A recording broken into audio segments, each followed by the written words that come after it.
Start to chime, Jesus votes right every time. He's bringing cheer to each and every place. With a twinkle in his eye, underneath the starry sky, he's smiling bright and full of holy grace. Oh, I believe he's there.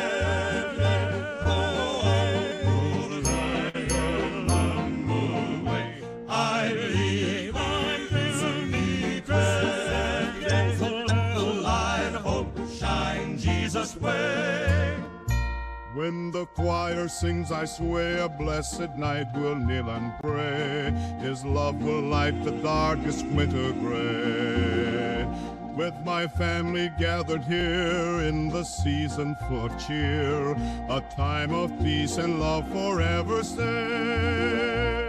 Oh, I believe he's ready.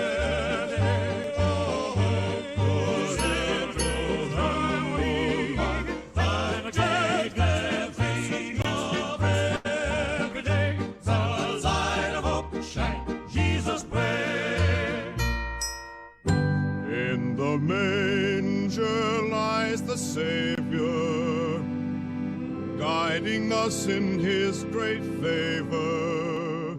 Through the world his truth will stay, keeping faith in him today. I believe he's ready.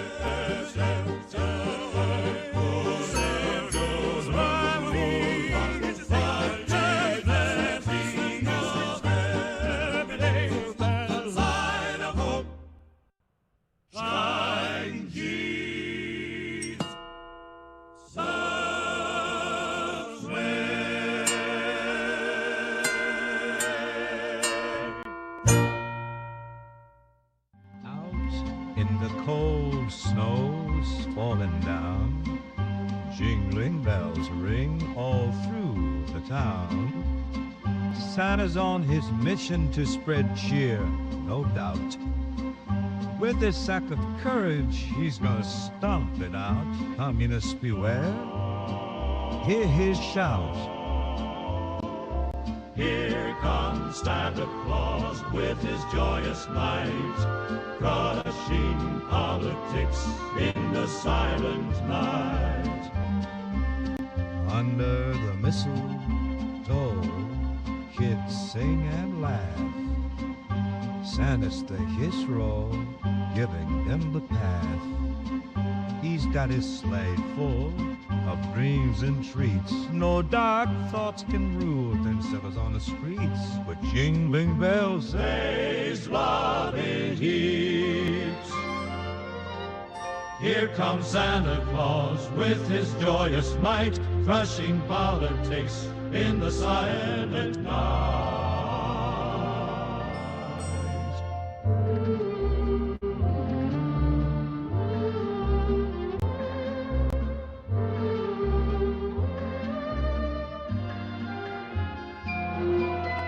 Snowflakes falling, peaceful bliss. Santa's joy no one can miss. Every heart warms up tonight.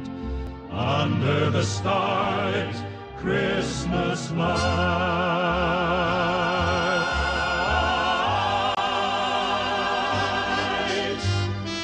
Here comes Santa Claus, Santa Claus, the joyous might, crushing politics in the silent night.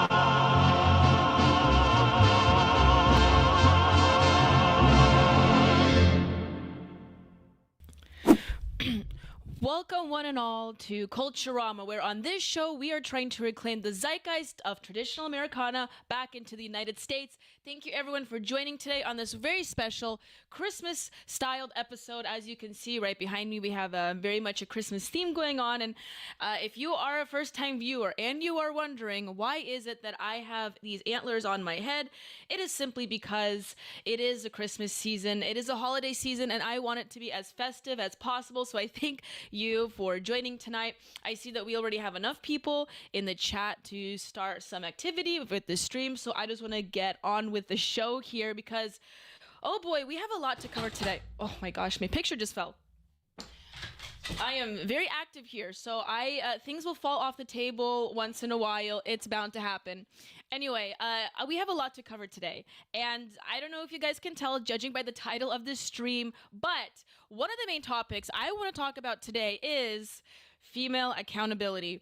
And I know that question and that conversation is going to make a lot of people really sad and uncomfortable, because within the right-wing movement, we have a lot of people even questioning the legitimacy of the 19th Amendment. However, it is a legitimate question to ask, because you come across women and individuals of the female predilection that will make life-altering decisions like sleeping with over 100 men.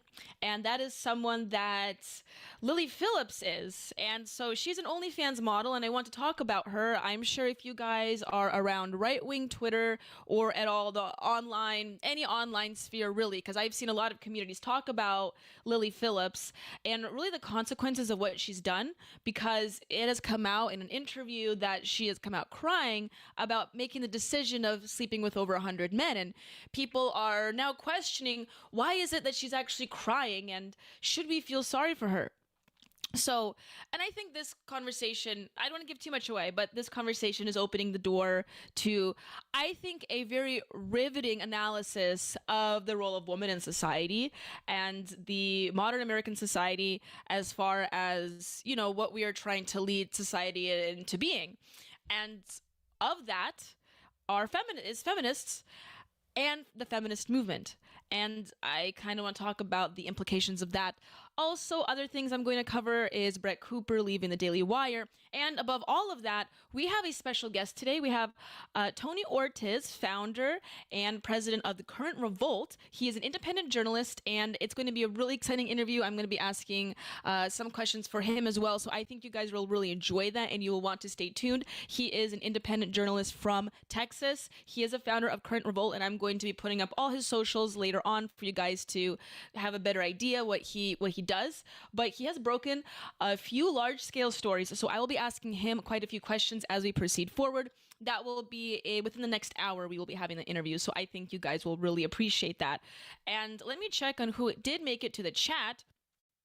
We have quite a few people already in the Rumble chat. And also, before I proceed forward, I do want to say that if you want me to get a chance to read your comment or interact with your comments in the stream or during the stream, feel free to go on Rumble, mostly because I have greater access to Rumble. Of course, I stream on all major platforms. I stream on X, where I get my greatest viewership, of course. And if you are watching on X, please like and share this tweet with the stream on. That goes a long way in also sharing the word and spreading the word if you can't donate. But we also stream on Twitch. Technically, I have the lowest viewership there, but we still stream on there, and this show hasn't been banned yet, so that's great. And we also stream on YouTube and Rumble. But the place where I would appreciate your viewership the most would be on Rumble. So head on over to Rumble. That way I can engage with your comments at the highest frequency. And also, if you really want to donate to the stream or support the stream, please go ahead and donate. That way I will most definitely get to your comment, read it, and interact with it, and also answer any of your questions. And also, big news. I don't know if you guys are aware of what's happening, but America Fest is happening. Turning Point USA's one and only major event. Well, actually, they have a few events, but this one is their biggest one. And they have Trump speaking this year at America Fest, and that's going to be a really big deal.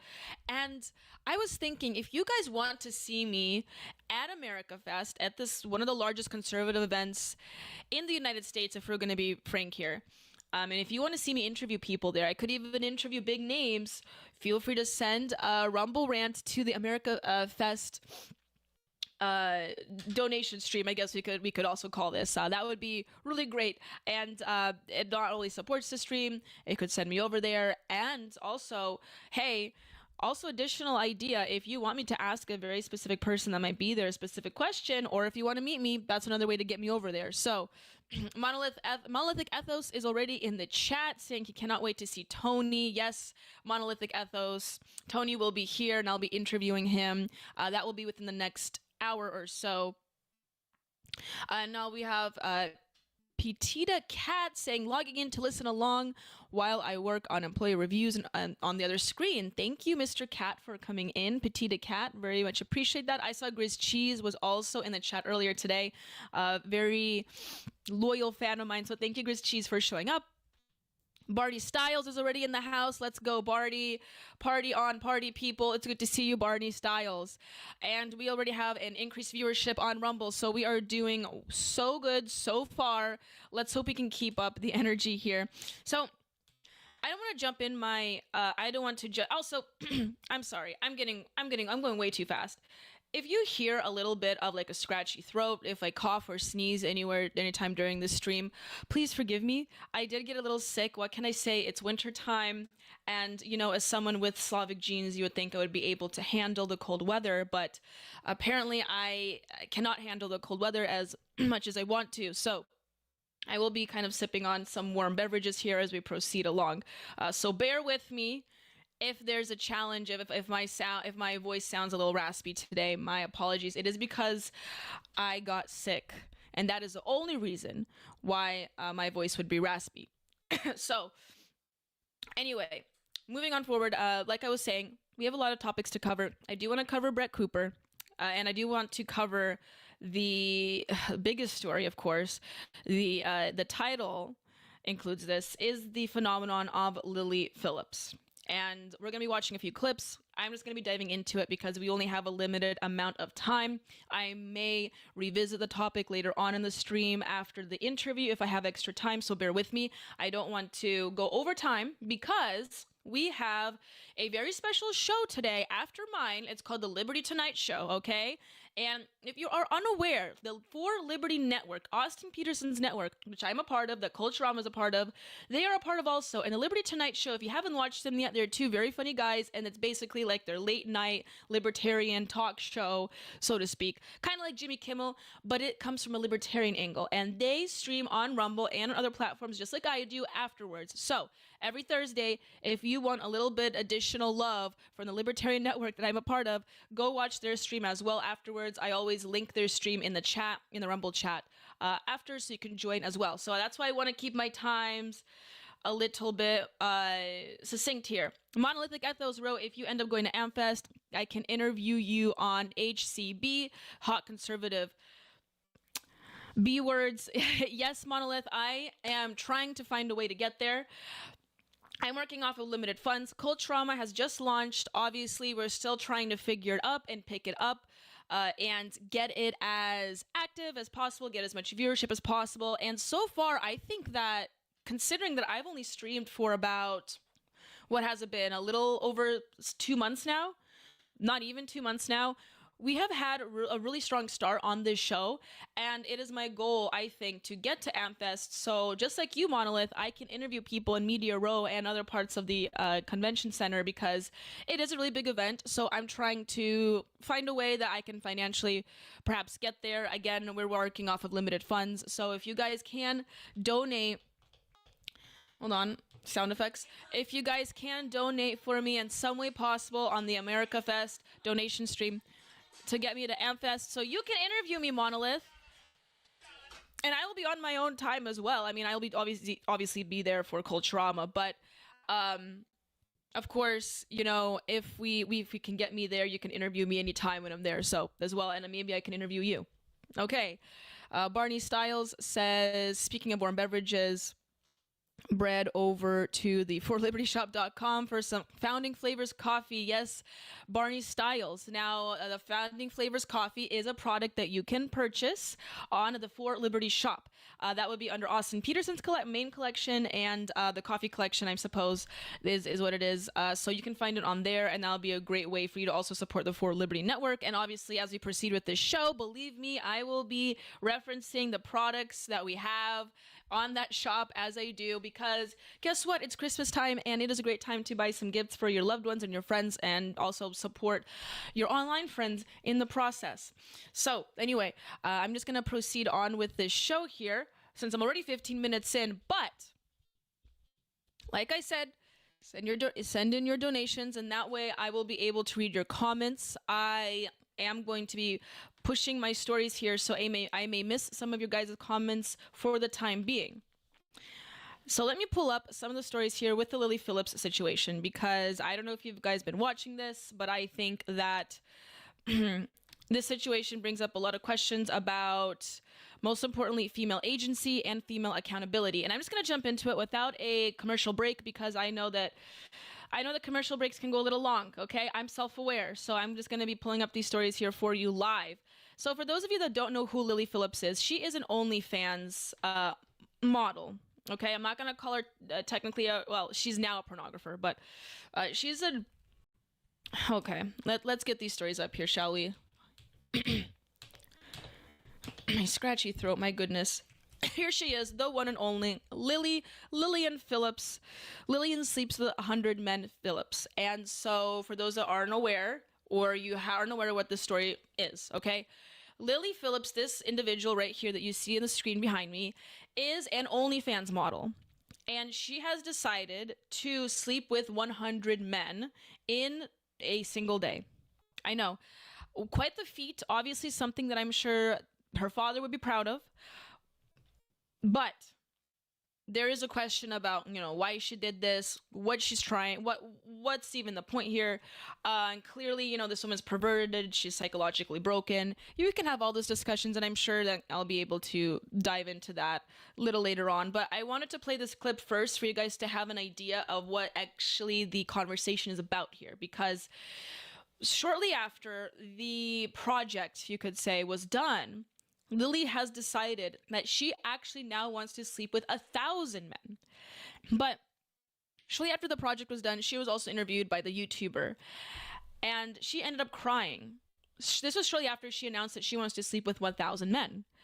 And she starts crying in this clip, and what this has incited is a greater conversation online about, should we feel sorry for this individual? And obviously most people are of the school of thought that says, no, we probably shouldn't, considering this is her personal decision. Now, let's just play the clip. I want you guys to watch it and ask yourselves, should I feel sorry for this, blossoming young scholar? She is 23 years old. She has a lot going for her. She's a scholar of life, you could say. And so people say that she has a great future ahead of her. This is her own personal choice, her own body. She can do whatever she wants with it. Yes, she can, but there's two conversations happening. Some people say, should she actually have that freedom? I think she should. Other people are saying, even if she does have that freedom, should we even, overlook some of the sins of the men who actually participated in this act? Let's take a listen. And let me make sure my volumes are up here. Here we go. I think sometimes feeling so So anyway, before we jump in, tweet says, Lilly Phillips breaks down in tears while reflecting on the activity of sleeping with over 100 men. I think it was 101 actually, within 24 hours. This is just a clip from the interview that was taken of her after the event had occurred. robotic. By the 30th, when we're getting on a bit, I've got a routine of how we're gonna do this, and it just sometimes you'd disassociate and be it's not normal things at all. In my head right now, I can think of 5, 6 guys, 10 guys that I remember, and that's it. But it's just, I don't know, it's just weird, isn't it? If I didn't have the videos, I wouldn't have known I've done 100, But yeah, I think that was kind of the hard part, is conversing with them, and conversing with them, when they'd kind of be we've only had 2 minutes or 3 minutes, and you said about 5 on the message. Did someone say that to you? Yeah, and obviously it just makes me feel so bad. Do you think you should feel bad about that? I guess when you've promised something to people who support you, it's kind of hard to let them down. But it's up to you, right? When you know. Yeah. Have you even processed, do you think, what's happened? Not yet. God, I won't forget this day, Jesus. I bet. When I decided to start making this documentary, I wasn't too sure of what to expect. I certainly didn't expect to see Lilly so upset at the end of it all. Yeah, well, obviously she's going to be upset. She slept with over 100 men. Now, she's obviously describing the process of her having to disassociate during that entire process. obviously, I would think after like probably, I don't know, what's your guys' best guess? Is it 15? Does it take 20 men for her to start disassociating? Obviously, with her predilections, it probably would take more. She's perhaps a little bit more used to a higher body count. Clearly, this is an individual that is fundamentally psychologically broken. And I have talked about this previously, and if any of you read my writings or follow my Twitter, if you don't read my writings, follow me on Substack. You can look me up under the same name, Danielle Pensack. I digress. But this woman clearly is psychologically broken, and something unfortunately also probably happened to her when she was younger. Allegedly, I'm just making an assumption here, for her to go down this route. Because, and this is really the difference between men and women here, naturally, biologically, however you want to evaluate that. And on the degree, some socially as well. But biologically, women are more so inclined towards self-preservation than men are. And this is why men, you could argue, are seen more socially as more disposable than women are. But that's also because men have greater physical output than women do. Women have a greater physical output in other factors, such as obviously childbirth, which does take a lot of resources from our body, but this is why women are more naturally inclined towards self-preservation.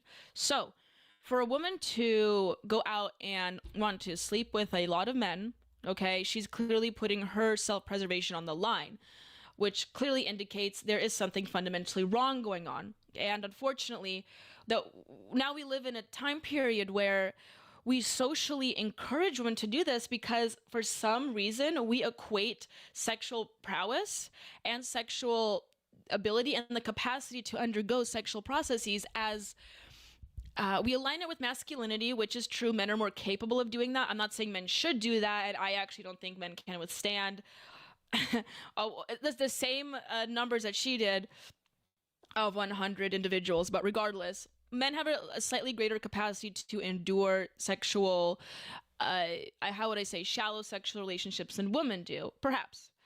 Not that it should be that way socially, but regardless. That being said, for her to do this, and for modern society to equate one's capacity to do this, aligning with masculinity and thinking that it's inherently an empowerment move. It's a move that a woman can do to show that she is empowered. And this is what I think is the greatest weakness and the greatest flaw of modern day society as far as the dating market is concerned and as far as the sexual market is concerned. And that is teaching women that they can do just as much, if not more, than as men can do within the sexual market. And that's just simply not true. Yes, women have a greater capacity to get more attention. You see the same thing in dating apps. Women have a far greater response rate than men in dating apps. I wonder why that is, right? But to teach women, especially younger women, like this individual here, she's a Generation Z, she's 23 years old, teaching Generation Z women that, you know, they have that capacity, they go out in the sexual market, they want to sleep with, you know, upwards of, who knows, 10 plus men. And then they come to find out that they question that relationship, they question that experience, they think that, you know, down the line, whether that be a few days or a few months to a few years, they realize they were raped. Whether or not you consider that rape, that's up to you. But at any rate, she was perhaps coerced into sex because, and to a degree, that young girl probably was pushed into sex. She was uncomfortable. A lot of women have a hard time saying no. A lot of women can't stand up to their can't stand up for themselves because, especially when they're younger. And that's because we teach these girls that they can do it and they can, you know, come into their own in the sexual world and come of age like a young man can. And that's simply not true. And what this woman is doing is feeding into that ridiculous and sickening narrative that, you know, young girls and young women should be just as promiscuous, if not more promiscuous, or compare promiscuity to men. And that's just simply not the case biologically. Socially, I think we should discourage both from doing it, but I think it's psychologically dangerous for both sexes. It's bad for the relationship. Once you sleep with a person, you're always going to sleep with that person to some degree. I really do believe that. And for us to teach women that they can compete with men on the same level in the sexual playing field is not only degrading women to their status of the guy, because there is a dynamic being played there, but you're also psychologically damaging them in the long term. let's watch the next clip here. I hope that really sinks in with you guys because I think that's a really important lesson to learn. And even in conservative circles, I've seen people push this narrative of, woman having agency over her body, which she does have agency over her body, but she should also take responsibility for it. This is another tweet that I came across calling this basically a veiled suicide attempt. And I think this tweet encapsulates what I just said here, in that this one's lack of self-preservation is basically like a veiled suicide attempt. She doesn't have any concept of self-preservation, self-worth, or positive self-value. She has lost it. And it's unfortunate to see this happen because clearly, well, I'm not going to say clearly here. I'm not going to say clearly. I'm assuming something happened. I'm assuming something happened to her. Did you guys hear that her mom was her financial manager in all this? Yes. And what's even more unfortunate about this entire situation is that it seems to be the fact I found in a couple of articles. I won't pull them up right now, but there have been a couple articles that came out that suggested that she did this to advertise her OnlyFans. So it wasn't even like a personal project that she wanted to push for whatever sick reason. Maybe this woman's a real pervert, who knows? More power to her, I guess, right? But she did all this to advertise her OnlyFans, which also makes this far more sad. And even worse and more dark than that is that her mom, being her financial manager, likely suggests that her mom was pushing her to do this, which brings another level of just another sad level to this entire story. Very dark stuff. Let's continue watching this clip right here. Intense. It was intense. I bet it was intense. It's not for the weak girls, if I'm honest. It was hard. Did you hear that? It's not for weak girls to sleep with 100 men. I don't think it's for any girls. Any woman, no less. Weak, strong. What is she suggesting here is that a woman that has a greater sense of self-preservation and morality and principle and the ability to say no and the ability to save herself until marriage is weak. I don't think that's weak, not in today's society. I don't know if I'd recommend it. Why not? I think if you're a different type of girl, it's very like... It's kind of like being a prostitute in a sense of like... I believe she said the word prostitute when they blocked out that word. Let's continue. It's just a different feeling. I don't know how to explain it, like... It's not like just having sex with someone. Yeah. Just one in, one out, like it feels intense. Like more intense than you thought it might. Definitely. There she goes crying again. There goes the waterworks. Yeah, 1 minute. And she walks away. Typical femoid behavior. I'm kidding, of course. Obviously, she's going to cry and be psychologically distraught after all this because she's recalling sleeping with 100 men. And you know for a fact that she didn't want to do this halfway through. And so in a way, she was raped in a sense, whether that means raping herself. And when I say raped, I don't mean the men are to blame in the situation. They agreed to do this, and she agreed to do this initially. So I don't mean in a legal sense. I mean it in a way where she was doing an involuntary action that should be obviously a consensual act, but somehow she forced herself to do it without emotionally really accepting it. So I guess in some weird way you could say she raped herself there. So obviously she's going to cry and be distraught. Yes. Okay, I'm not making fun of her for crying. I'm not going to say that. But what I am going to say is that she chose to do this to herself. Okay? And the reason why I really want to hone that in for you guys is because I've seen a lot of people, particularly women within right-wing circles, blame the men. Like, for instance, there's this article on The Spectator written by Julie Bindel that basically blames the men. It says, shame on the men for exploiting Lilly Phillips. Okay, and I'm not going to read this entire article, but should we really shame the men in this instant? And I get where this person's kind of coming from. They're trying to argue from a position to say that both men and women should be inclined towards chastity, live a chaste life, or at the worst case scenario, I guess, live a promiscuous life, you could say, within moderation, sex outside of marriage, sure. And so she's placing the onus and the blame on men, saying, we can blame this woman all we want here. What about the men? What of the men that agreed to do this to her?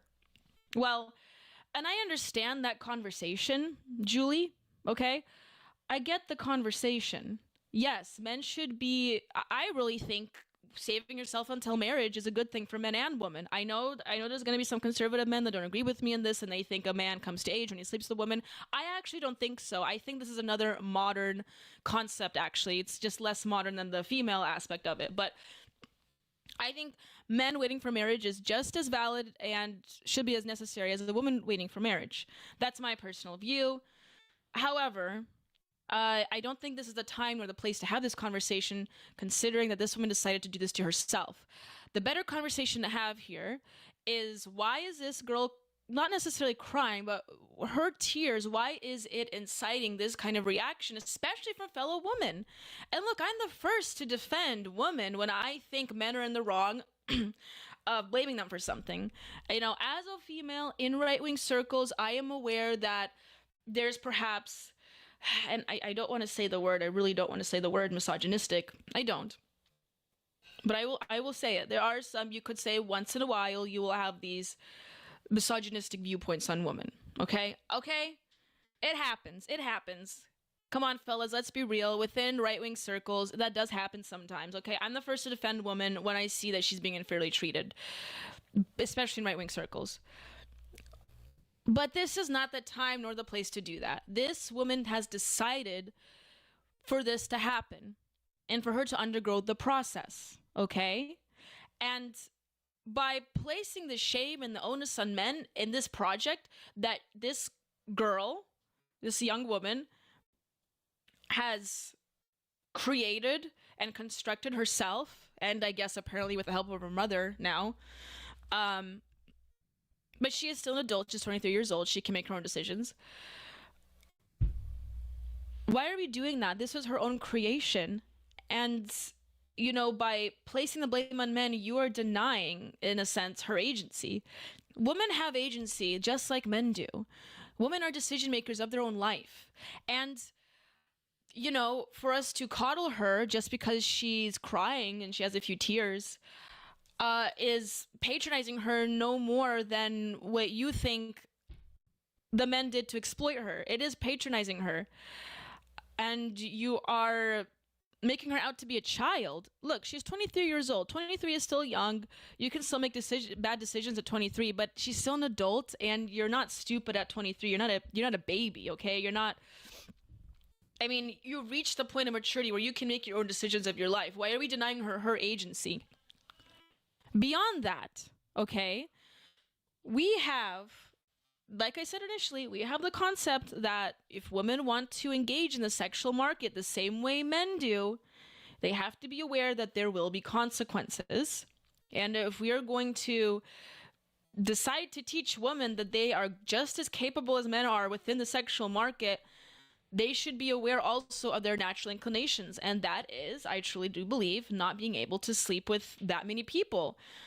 You see, a normally developed human female will not be inclined to sleep with 100 men. She's not inclined to have a really high body count. She just isn't. And it's not even a matter of religion or morals or societal values. It really isn't. It truly is biological. And we even have studies to prove that the way that females articulate their thoughts and the way that they think, they are more inclined towards self-preservation. They're not as risky. They're more analytical than men are. They're more administrative. And so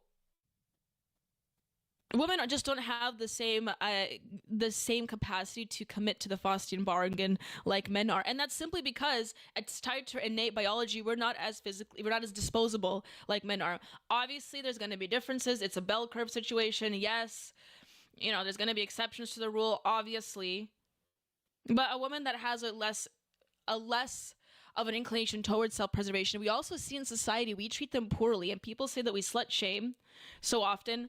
And yes, that's bad and it's hurtful to slut shame, especially if the woman, decides to repent from that or turn away from that lifestyle. I understand. But you have to also consider that why does society, quote, shame promiscuous behavior, especially from the woman's end? Now, I think both sexes should be shamed for promiscuous behavior, okay? Guys go a little bit too far in that department, fellas.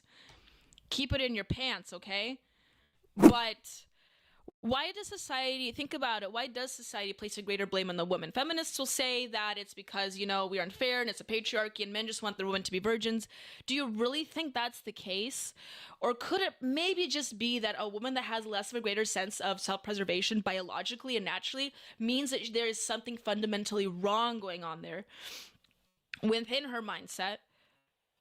Because somehow she's not a unified person and she's not inclined towards, safety, towards keeping herself alive. Because, women have less of a physical stature like men do. They putting themselves in these situations also putting them at greater risk of mortality. There's something wrong with a person that constantly puts themselves at risk all the time. You could define them as thrill seekers, perhaps. That's a very positive way to spin it.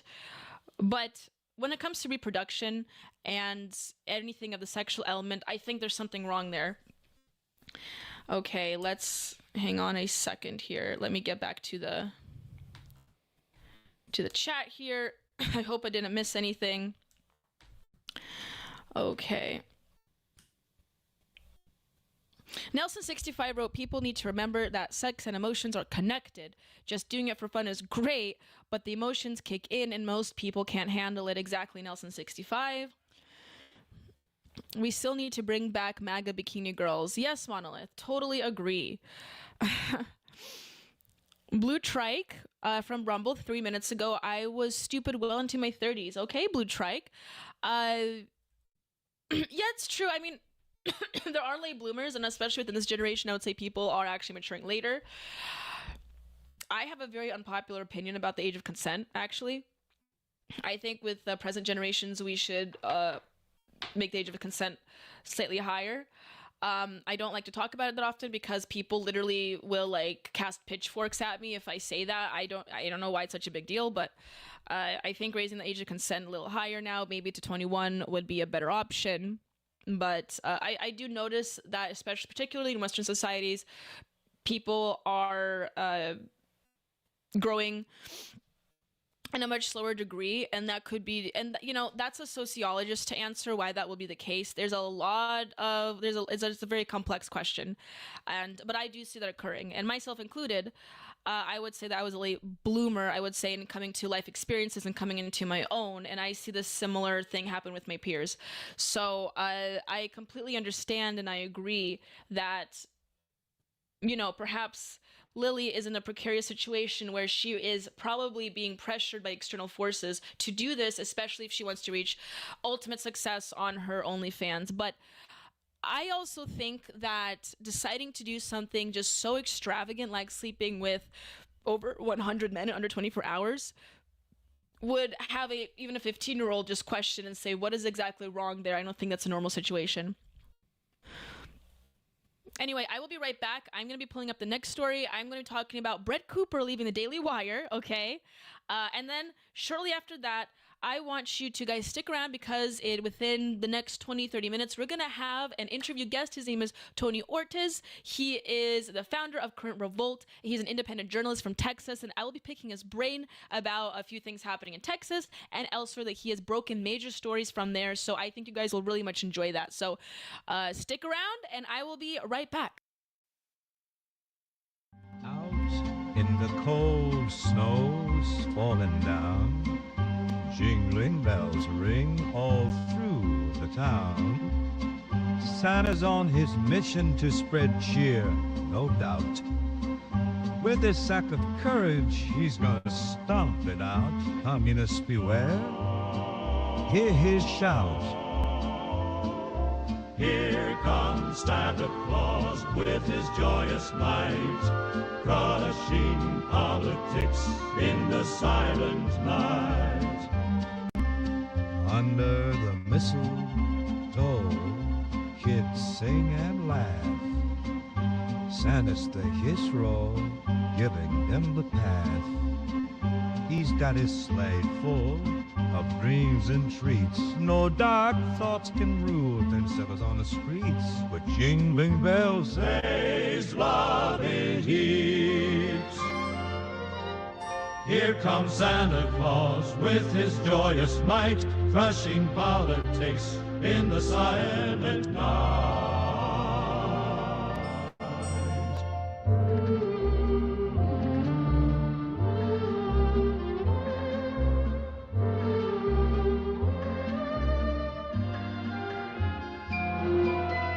Snowflakes falling, peaceful bliss. Santa's joy no one can miss.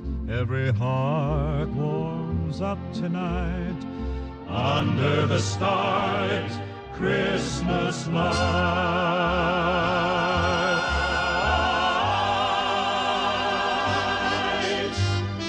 Here comes Santa Claus, Santa Claus, look joyous in my crushing politics in the silent night.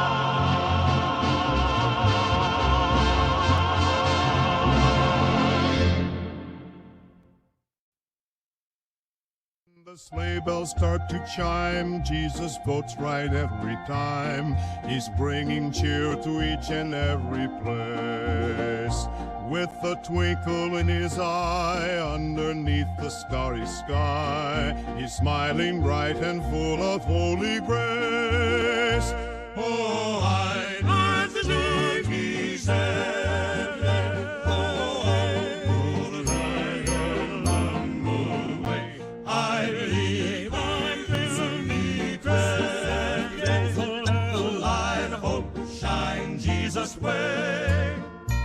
when the choir sings, I swear, a blessed night we'll kneel and pray. His love will light the darkest winter gray. With my family gathered here in the season full of cheer, a time of peace and love forever stay. Oh, I believe he said.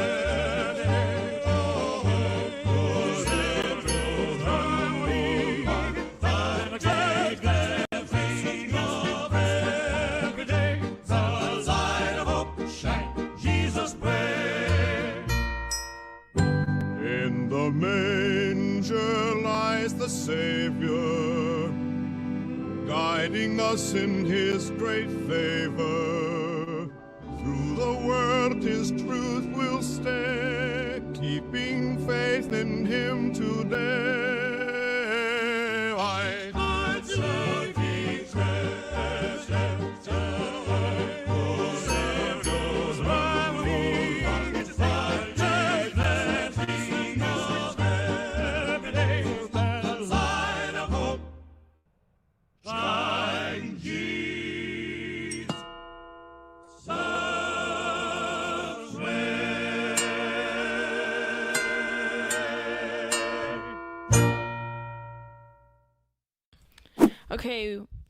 Okay, we are coming back here. Let me check my audio levels so I know what I'm doing and I sound good. It looks good. Awesome. I did see that I got a donation come in and I'll read it out loud. It is $10 from Steelbringer. Thank you so much, Steelbringer, from donating. It really helps and it's another step forward in getting me to America Fest. So thank you so much.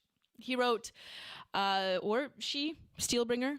I think you're a he. I'm just assuming. I looked at my analytics, like 90% of my viewership is male, so I'm just going to go with the norm here. Anyway, you wrote, I think we are confusing shares of responsibility with individual accountability, honor and covenant versus obligation and contract. The man and mom share responsibility, but that woman alone is accountable. Very true. And like I said, that people that are overlooking it or, again, placing the onus, even if it's on her own mother, on the men, whoever is involved in her life, I think that, you know, at the end of the day, it is her decision. Also, and I've seen a lot of females, women within the right-wing circle say this as well, surprisingly, and they say that, you know, this woman is completely a victim of her circumstance because she clearly has bad actors in her life. Fair enough. I agree with that. Obviously, at least one family member is a very bad actor in her life. But are we really to assume that no man in her life, especially no man, like her father, whether or not she has brothers, if her brothers, or anyone, even male friends, didn't come to her and say, hey, look, this is kind of stupid. You probably shouldn't do this. It will hurt you. You really think no one in her life, especially a male voice in her life, didn't tell her that? I am certain that men and women together and told her plenty. I'm sure friends came out and told her plenty that this is maybe not something she should be doing. So once again, it is her own decision, and she does have the agency to do it. Believe it or not, women do have agency. It's just that society greatly, how do I put this tactfully? Women greatly benefit from acting like children. Okay, I'm just gonna put it out there. Women greatly benefit in society from acting like children because they are not the movers and shakers or creators of civilization for the most part. And I think what occurs with really anyone is that, socially speaking, if you don't have to be, I suppose, the constructor of civilization, you could say, therefore you kind of take the back seat most of the time. And I think a lot of women do that by choice. I don't think that is inherently biological. In some aspects, it is inherently biological. Women, we are physically weaker, obviously. Like, that's a big, I think that's like perhaps 80% of the problem right there. It's physical prowess and capability. However, I don't think it's even an emotional thing. I really don't, for various reasons. I'm not going to get into it. This is very philosophical, but what I will say is that women have agency. Everyone has agency. Okay. It's one's decision whether or not they want to develop that agency and put themselves into circumstances where they can develop that even further. And for the most part, what I see, less so these days because of modern implements and decisions, women have greater agency in some cases today than they did in the past, or vice versa.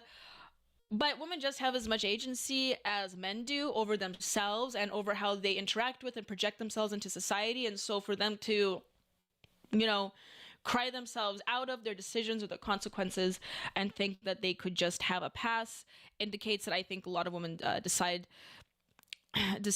to benefit from that. Anyway, I said that I would talk about Brett Cooper, and I really want to get into talking about Brett Cooper before I get my guest on. Hold on a second, I have to DM them.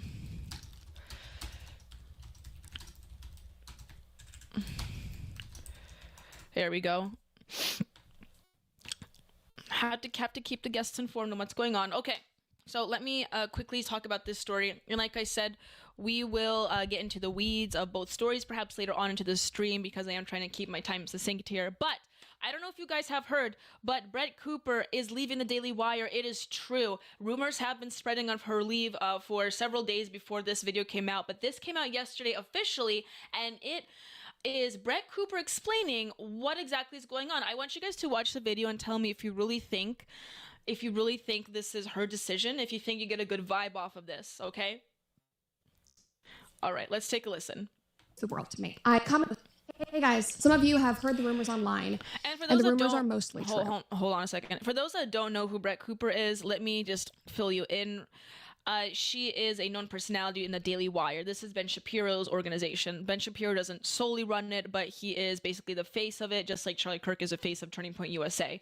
And Brett Cooper is one of their young female star celebrities, or personalities, rather. And she's even going to be filmed in their Snow White movie. I don't know if you guys have heard, but Daily Wire has released a Snow White movie to compete with Disney's. And she's Snow White in that film. People draw her likeness to that of Ben Shapiro as well. They are not related, so it's just kind of silly that she kind of looks like him. But anyway, she had this online show, and obviously much more successful than mine. But obviously competition is now knocked down a peg now that she's gone. I'm kidding. I don't think I'll ever get to her size.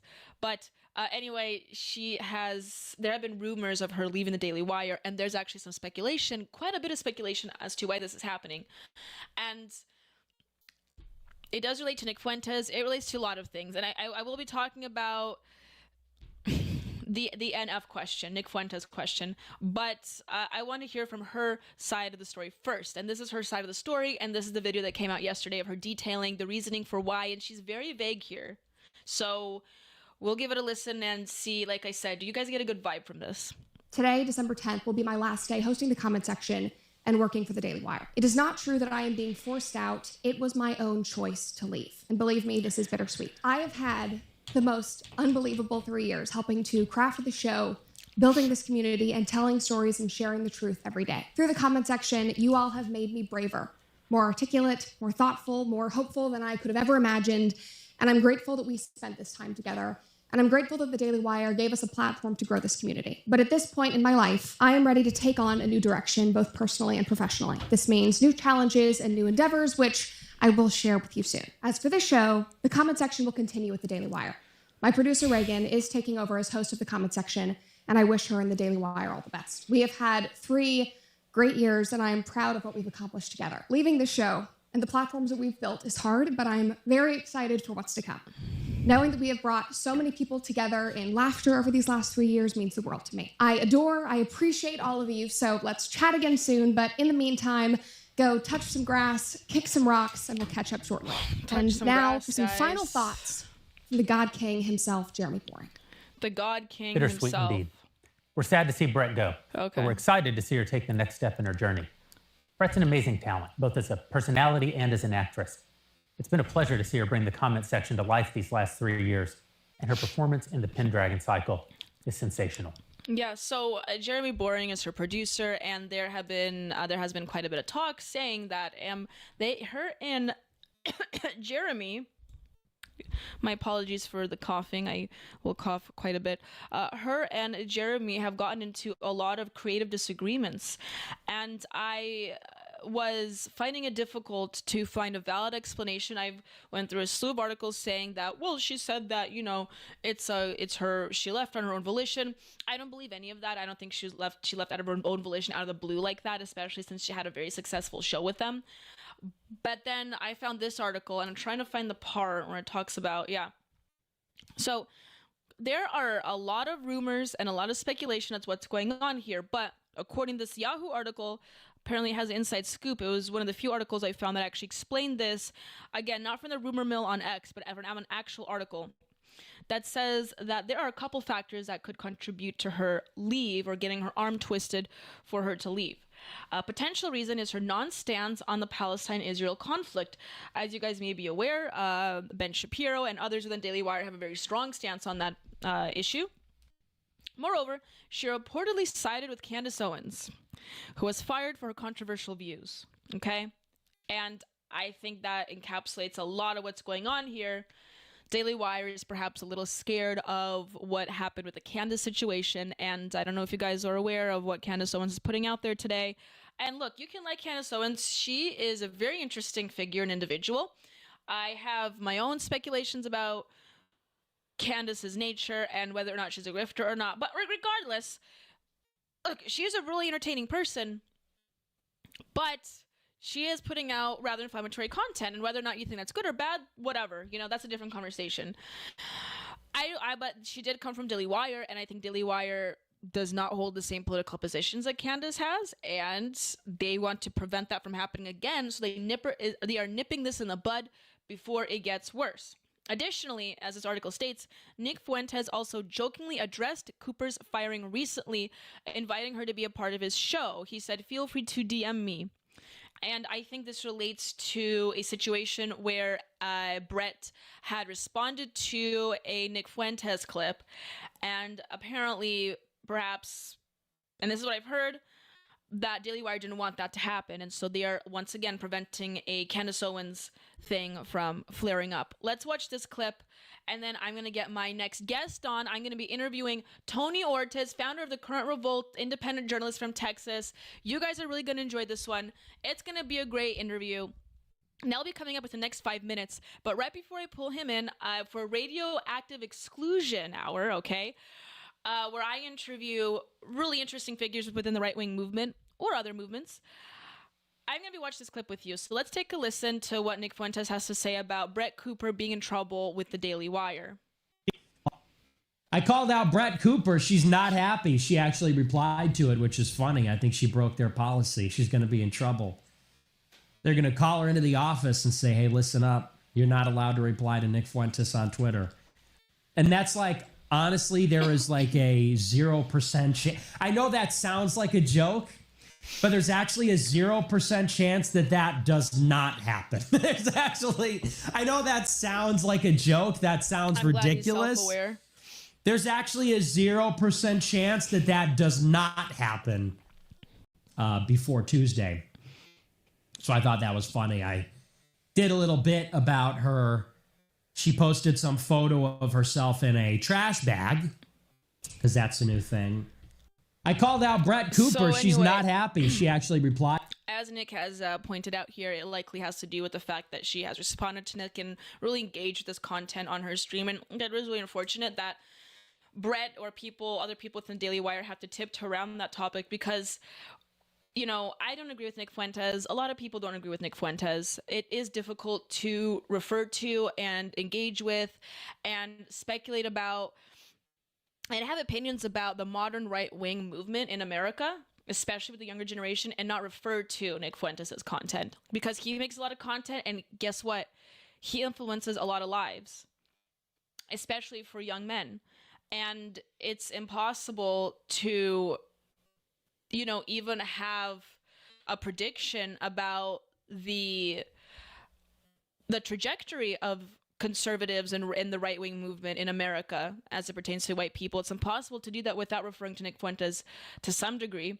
So if it really does relate to her engaging with his content, that's, I think, that's even more unfortunate than the other provided reasons. But I will say this message to Brett: don't do it.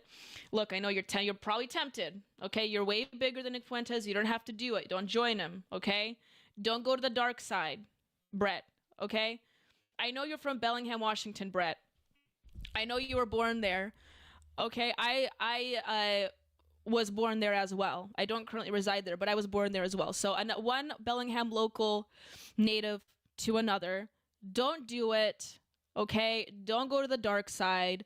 You have lost your channel. This is true. Daily Wire has taken away her channel and her over, I don't know, like, was it 40 million subscribers? I forgot the number.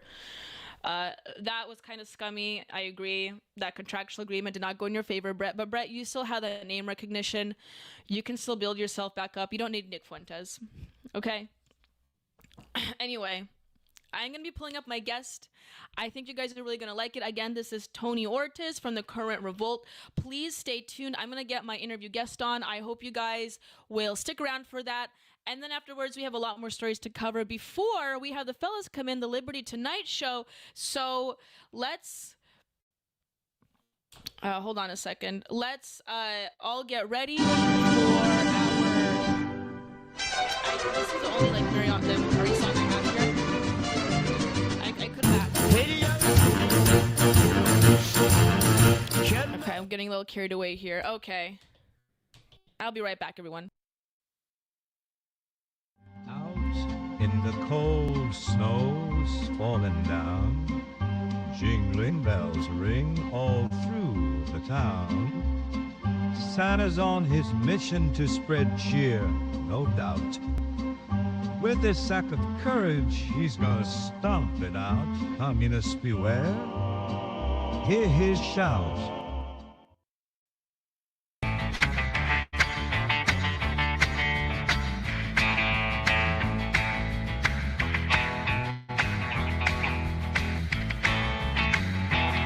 Well, here comes Daniela like Marilyn with a twist. She's got a master's degree and a style you can't resist. On Culturama, baby, we're shaking up the scene. So hit that like, make it click, you know what we mean. Like and subscribe, come on, don't delay. With Daniela at the helm, we're leading the way. It's Culturama, taking back tomorrow today. You have to force behaviors, and at BlackRock, we are forcing behaviors.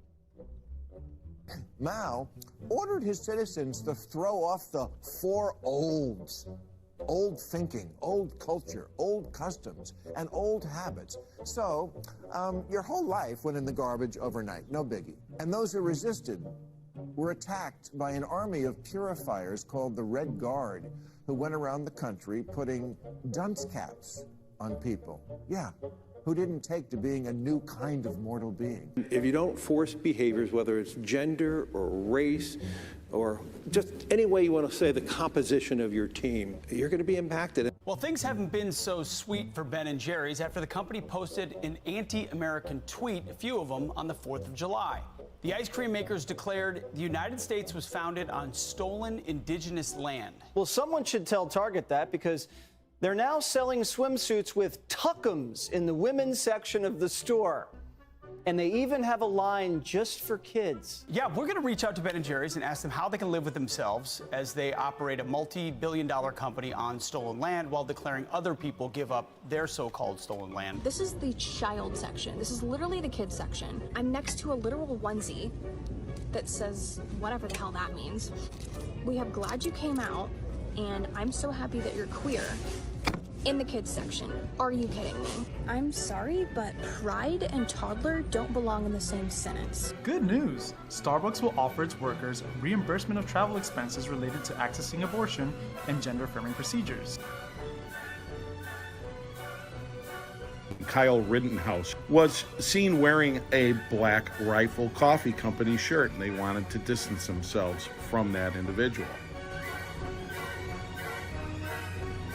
Key employees at the company also were donating to Democrats. Hafer doubled down on throwing many in his base under the bus, describing them as racist and a repugnant group of people.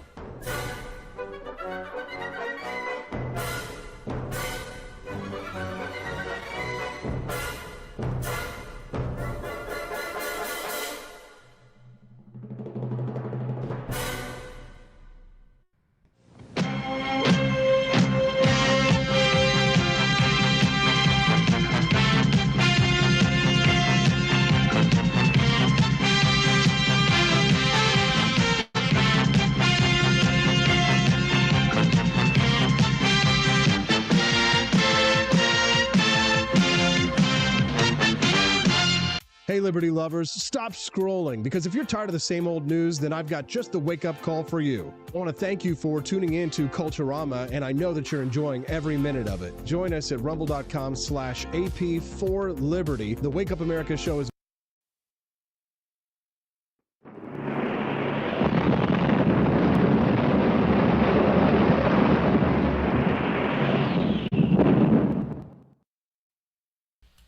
Man, that female porn star thing is just nuts, man. Yes, Holy it shit. is. Tony, we are live now. Thank you, Tony, for joining me. Everyone, this is Tony Ortiz. Thank you so much, Tony, for joining the Radioactive Exclusion Zone, where I talk to many figures within the right-wing movement and in other political movements. And I want to just let you to introduce yourself and what the Current Revolt is, and we can just dive into the conversation. But how are you doing? And tell us a little bit about yourself. Good. Yeah, I'm enjoying your show. I saw your thumbnail and I was like, man, this is crazy. But yeah, my name's Tony. I'm with Current Revolt. I'm the president, owner, whatever you want to call it. We're an independent news media org here in Texas. I think we're like the third largest conservative newsletter in Texas. And we've been at it since 2020. So we cover a lot of right-wing news in Texas and politics, and a lot of what we kind of specialize in is covering a lot of the stories that normal media outlets won't cover. Wonderful. And, you know, I did follow some of your stories, and I think that you break a lot of stories that, like you mentioned, a lot of other organizations won't cover, and especially within right-wing circles. And it's really good to see that, you know, you can make it on my show and grace my audience here today, and it's going to be really exciting what I want to cover with you here. But, and I will also be putting up your Twitter, and also I found your Substack as well, with the Current Revolt. I'll be putting up that as well. So if you guys are interested in what you have to listen to today, you can go there and support him and support Tony through those avenues. But Tony, I just want to ask you first a brief question. What is it like being an independent journalist, especially within the right-wing movement? Do you get any flack for that, or do you get like a lot of praise? I'm just curious. Yeah, it's kind of a double-edged sword, right? Mm-hmm. The pros with being an independent journalist is you don't answer to anybody. You know, if you're a bigger media rag, or if you're working for a bigger media organization, a lot of times you can only cover or talk about or say things that's approved generally by donors, right? Because a lot of these organizations don't exist without huge donors. Dallas Morning News, Texas Tribune, they have like investors or donors that basically tell them what they're allowed to say or what they're allowed to talk about. And we don't have that problem, right? Pretty lucky to say that we did have a potential buyout offer, I want to say earlier in the year or late last year. And like with anything, it came with strings, right? They wanted us to do certain things and cover certain topics. And I felt pretty proud to just be able to turn down that money, which is odd. It's a weird thing to come from basically being nothing to something where you're getting offers to buy out your business. And so I really, yeah, I really enjoy being able to cover what we want, right? And I don't have to answer to anybody. If one of my writers or my editor comes to me with a story, the buck stops with me, and I really love that. Now, to cons like what you mentioned, people take you less seriously. A lot of people hear independent journalism and they think of somebody like on Twitter that's just spewing off nonsense or some blogger or something, right? And so the word independent journalist kind of has can sometimes have a bad connotation with it. And then of course money issues, right? You're always looking for money. You're not backed by millions and millions of dollars. You're doing micro donations, or people are subscribing, which is how we exist. People subscribe to us. And so it could be a little bit harder, and your ability, some of your tools and the things you have, the assets you have available to you, can be a little more limited as an independent journalist. No, of course, but it's wonderful to hear that you're in the position where you can turn down offers, and that's great. Especially if you're working towards a cause that you really believe in, and you're doing something that you're passionate about, so that's really great to hear. And but I also want to ask you specifically on some of the stories that you have worked on, and some stories that you're the most proud about. And I think some people are gonna find, well, actually I think all my audience is gonna find what you have to say about this very interesting, especially since you get the big scoops on some of these stories. So I just want to ask you, what's a story that you particularly were fond of, that you broke, that you'd like to discuss with us today? Yeah, this one may be a little more boring, but I'm incredibly proud of it. The former Republican Party of Texas chairman got into a Twitter beef with somebody, and somebody called him out and said, "You didn't vote for Trump." And the chairman replied back, "I voted for Donald Trump, seek medical help or seek mental health help." And so, very long story short, we looked into it, and we did something that I don't think anybody has ever done. Is we published his ballot. We were able to obtain a full copy of the chairman's private ballot for who we voted for in the Republican primary. It was probably it was a big deal, and we proved that he didn't vote for Donald Trump. He voted for what's his name, the guy from Florida, DeSantis. Mm-hmm. And so he lied. We already forgot about that guy, right? Yeah, I already forgot about this guy. And the chairman's Italian, DeSantis is Italian, so I kind of get it. But we proved he was a liar. Mm-hmm. But the bigger part of the story was just going through the legal process of whether or not I was going to get sued, or even worse, thrown in jail. Because your ballot's the most private thing in the world. That's they call it a secret ballot for a reason. I mean, imagine just some jerk online could just pull your ballot and see who you voted for. The repercussions for that are insane. Imagine you work for a company and you work for a lefty company and they could just pull your ballot and they could see you voted for Republican or whatnot, right? So we pulled his ballot, and the Republican Party tweeted at us threatening to sue us. And I probably didn't sleep for 48 hours. It wasn't the first time we've been threatened with a lawsuit, probably the third or fourth time. But, after talking with our lawyers about it, even before we published, my lawyer's cracking up because he's just like, I don't think anybody's ever done this. There's no laws against it because nobody's ever done this. Nobody's ever published a ballot. And so it made national news. And it became such a big issue that the Secretary of State had to issue emergency rulings to prevent the way we did it. They figured out how we did it. Wow. And to block that way. And now this coming up session, they are passing a law to make what I did a federal offense. They're going to it's a federal offense. So that's something I'm really, really proud of, because we proved a guy was a liar, and we did something that was completely unheard of. And that's a story I'm really proud of. It's a little boring, I guess, but it was a big deal for us. Oh, that's amazing, and it'll be boring to some people, but I mean, that is clearly making strides within this environment that no one else has done before, clearly. So that's amazing. And obviously you do get pushback for what you have to do, and that's really the big sacrifice with your role. And it's another, you actually kind of answered my question before I was going to answer it. I'm sorry, you already answered the question I was going to ask, but I did also want to ask you, I guess, as an expansion of that question, is what others, for obviously you have legal repercussions with some of the issues that you talk about, but were there ever time that, as being a journalist, you have to come across a situation where you really felt like and maybe this is a dramatic question, but did you felt like your life was at risk at some points, or like were you in danger at some points? Considering there's crazy people out there. You know, I don't know. I mean, you talk about a lot of things. You write about a lot of things. So I was just curious. I mean, was there any times that you really felt to the point like, man, I'm really in the crucible right now with what I'm doing, but you felt right about what it was that you're doing, or was that really the pinnacle with that story with the legal issues that you were facing? No, definitely was the pinnacle. There was a story we did on a politician who cheated on his wife with a oil saleswoman woman. And very, very, very long story short, we were going to publish the next day, and people knew this story was coming out. And there was a sub story from that affair story that involved mismanagement of funds for a nonprofit. And the guy that it involved, the day before our story came out, he was in a car accident and he died. He didn't even break. Like the cop said, he didn't even break. He just hit the back of a truck and he died. Oh, wow. Okay. Okay. And I got a phone call in the morning from a couple of my mentors, and they were like, one of them was like, yeah, don't publish this story. Just let it die.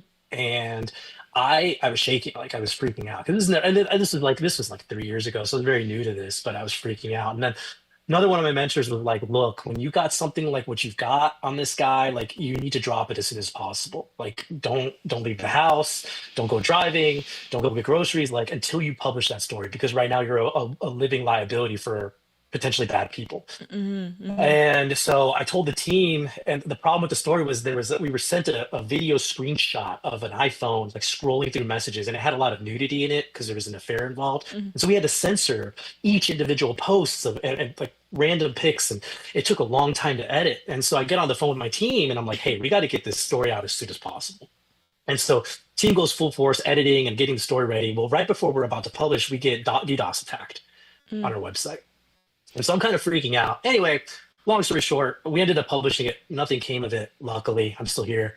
But it was the scariest, probably the scariest moment for me. I think I would be less scared now, probably, because I've been doing this for a lot longer. But it was definitely the scariest. And I don't like talking about that story too much because it's just the weirdest moment of my writing career. But then other ones, like you mentioned, you get threatened with lawsuits quite a lot, right? People threatening that we're defaming them. And, we're so good at, I've yet, knock on wood, yet to have to issue like a full retraction on something that we've had to do. People to say that we're defaming them and stuff. And then, so those are kind of the safety repercussions. We also face a lot of social repercussions, right? Like you've seen some of our articles, one of them recently, we published the sext messages of a prominent Republican activist, Mark Avagno of Republicans for National Renewal. He's a married man with a pregnant wife at home, and he was on Bumble, a dating app, texting anime porn to a girl he had met, trying to hook up with her. And like that's a bad story. It's horrible. It's disgusting. It's degenerate. And this guy advertises himself as like a Catholic Christian, America First conservative, and he's on Bumble talking to a random girl in Austin, sending her cartoon porn. Like, and not even this normal cartoon, you can call it normal. He's sending it like this fetish of like getting hit in the testicles. Like it's very weird stuff. And so we published it. And so, like you're taking swings at people who are quote unquote on the same side. And so there's some social repercussions with what we do as well. Right. And that Republicans of National Renewal figurehead, Mark Avagno, that story really did catch my attention because like I knew individuals that worked for that organization, and I knew Mark myself as well. And there was You're right, and I do appreciate what you did in keeping people accountable, and that's what I appreciate the most, because you do have these figureheads within the right-wing movement specifically, as far as, especially as men are concerned within this organization, but these figureheads are posing themselves to be this traditional, figureheads of what the conservative movement should be like, and I actually appreciated the approach that the RNR, or the Republicans of National Renewal, were doing, but it was so discouraging to see that story. Not gonna say that it didn't make sense, but I'm really glad that you are keeping people accountable, And, you know, you may get a lot of obviously pushback, and even people that you should be friends with and rub shoulders with within the conservative movement, they may hate you for it. And that's the worst situation, because, you know, you are just trying to keep the movement free and clean from these potential liabilities. And, you know, I saw a lot of people actually defend the Mark situation too online, because they're saying, well, you know, that's his personal life. Why should this be a story? Well, actually, it should be a story, because people like Mark the conservative movement is rife with people like Mark. They are going to stand up and they're going to talk about these principles and then turn around, do these other things like, you know, commit an affair, and then, but expect Joe Blow or whatever to act differently, right? And they're supposed to embody the movement. So have you had this situation where when you do reveal this information, and I'm sure your answer is going to be yes, but I just want to hear it from you personally, where these people and these figureheads that you would think you're supposed to be friends with within the conservative movement, because it is difficult to navigate through that. You know, when I worked for Turning Point USA, I rubbed shoulders with a lot of big names and a lot of people within the same movement that you're in, and you were occupying these spaces, and we're supposed to have congenial relationships with these people, but there's a lot of backstabbing that goes around, or what people perceive as backstabbing. We have a lot of poor behavior, and we also have to keep people accountable. So have you seen people within the right-wing movement treat you just absolutely poorly, or dislike you, or even want to ostracize you from the greater conservative community just for what you do? Yeah, not too much, I suppose. You know, people who are truly conservative or truly right wing or truly religious or Christian, whatever, they appreciate what we're doing, because we're not throwing punches that, you know, we shouldn't be throwing. You know, the more degenerates and the people that are more in it for the money, or some people would call them grifters, that are just in it. They throw the label out like America First or Christian whatever on their name, and they're just trying to raise money or run a fund. They get upset, right? Because they're likely guilty of the same thing, or they just know that they're next. And so, yeah, you know, I do get. Somebody tweeted out the other day, because I started following a staffer for a politician. He tweeted out, "The scariest moment in a young staffer's life is when Current Revolt suddenly follows you on Twitter," something to that effect. And I'm like, I was laughing. You know, you kind of meant it as a joke. Yeah. But you know, people do kind of freak out when I show up to events. Like, why are you here? They're like, "What are you working on?" Or when I called a consultant the other day, and I was like, "Hey, how's it going, man?" And he's like, "Well, I don't know. You're calling me, so I'm kind of wondering if am I okay?" And I'm like, "Yeah, we're fine. We just have a question." So people kind of get freaked out. But for the most part, it's been good. The friends close to me have been okay. Some relationships have been sour. Like, you know, Mark was a relatively close friend. Like, I shouldn't say close. He was a friend, and I'm actually very, very close friends with his wife. And so it was a big deal when I put the story out, because it was killing a relationship, kind of, right? And I called him for comment, and he tried to offer us something in exchange for not publishing it, which I didn't take, obviously. But you know, there's some times where you're taking hits, or you're taking swings at people that are a little close to the brow. Yeah, and I could imagine that would be difficult, especially if you're like friends with these individuals. But it's really good that you're, you know, bringing light to these things so the general public can understand it. And you know, for those, especially younger people that do want to break into the movement, they can at least be aware of what's going on, and that's, I think, the most important aspect of it. But I did kind of want to ask you a little bit about Texas politics here, because I know you are based out of Texas, correct? Yeah, correct. Yeah. So I do know that. You know, I did want to ask a little question about Greg Abbott specifically, and his. This is going to be a larger scale question now, removed from just a conservative movement, but he has rubbed shoulders with someone like Brian Kemp, who, as far as I'm aware, governor of Georgia, not the best Trump fan, or maybe they have a poor relationship. So I wanted to get your take first here, because I'm trying to still understand this entire situation here. But do you think Greg Abbott is good news, bad news for the Trump admin? Do you think he's going to try to swing some punches against Trump, or what's going on there? Yeah, there's been rumors for a long time that Abbott had wanted to run for president, right? You know, he definitely has a huge war chest. He's very well liked among the normies in Texas politics, right? I'm relatively lukewarm on him. I don't necessarily dislike the guy. I'm also not going to go out and shill for him personally, because I'm a right-wing conservative. I vote Republican. He does some good things. He does a lot of not so great things, and he also sits idly by on a lot of issues.